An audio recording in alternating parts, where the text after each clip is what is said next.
That's who we are. You need to relate to this. This woman is not out of the ballpark. This woman is in our ballpark. We're going to relate to this woman big time. And this is when God says, pray to break out. And I said, pray to break out of what? He said, anything. End of story. I didn't ask him. I didn't further the conversation. He just said, anything. I said, a jar of oil. Then he said, go borrow vessels at large for yourself from all your neighbors. Even empty vessels, do not get a few. So, in essence, today's language is, go out to everybody you know and get a lot of vessels.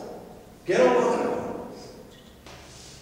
And you shall go in and shut the door behind you and your sons and pour out into all these vessels, and you shall set aside what is full. Now I want to tell you this. I want to qualify why they shut the door. Because the Lord was not looking for her neighbors to know what was happening to her. This was for her. This was her revival. This was her time. This is God speaking to her. She calls him the Holy Man of God. And I'll tell you this, you won't find that anywhere in the Bible.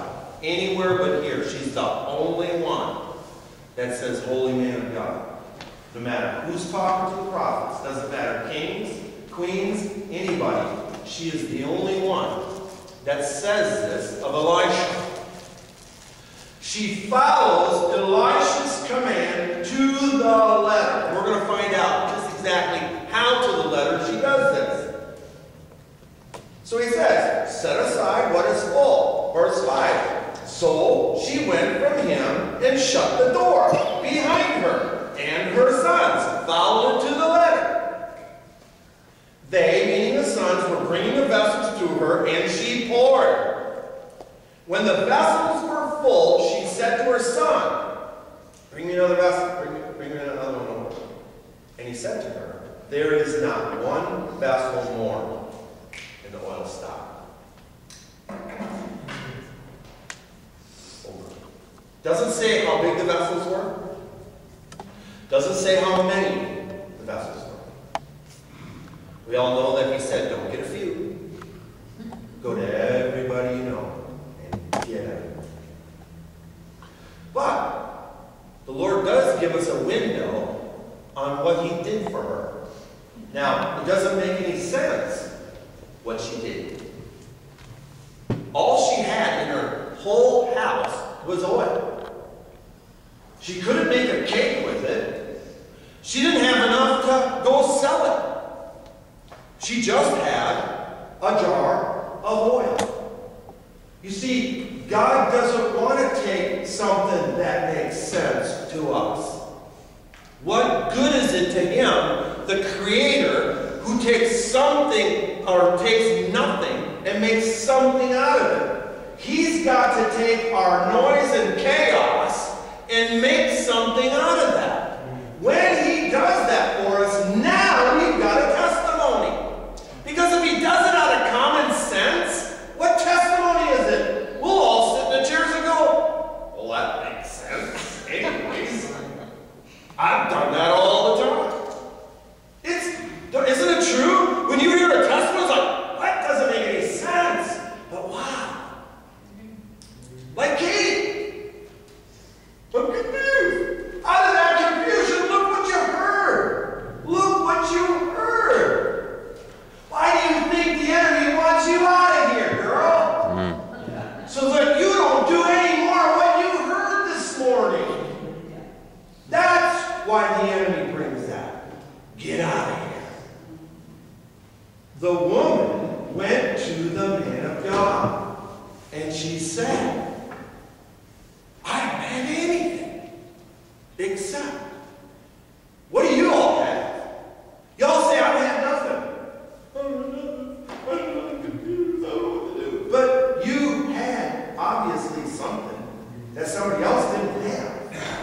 And you said, what you don't even remember saying, which is cool, because that's God, and you impacted a person that's almost twice your age. Sorry. Well, it is.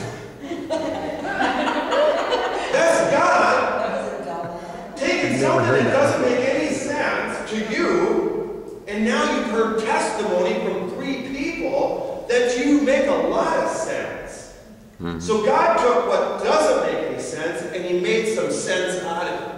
Now, this is what's cool. This is the cool part.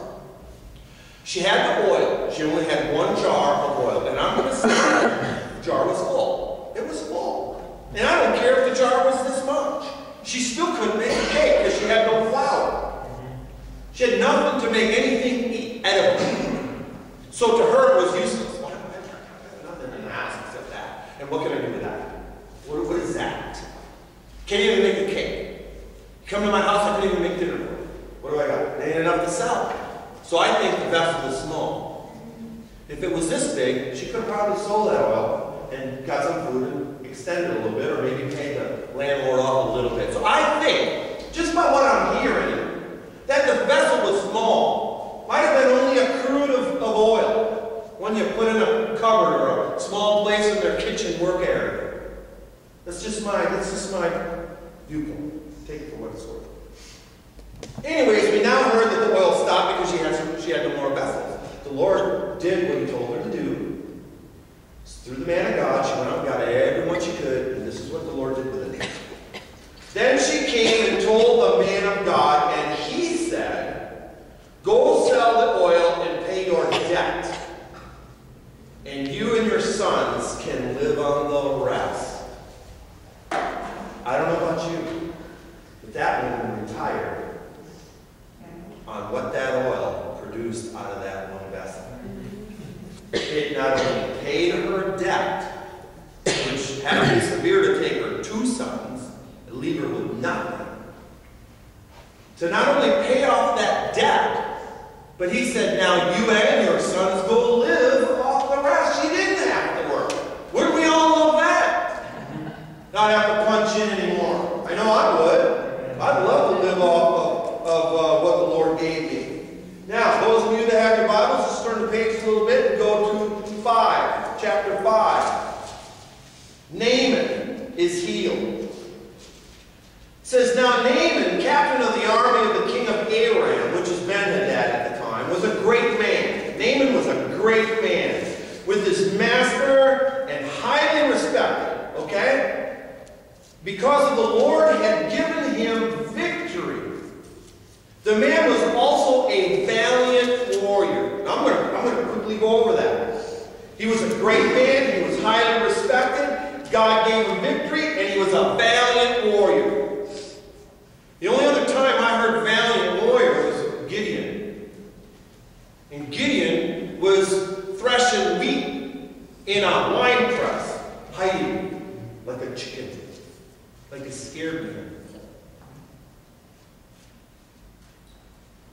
But, here's the but.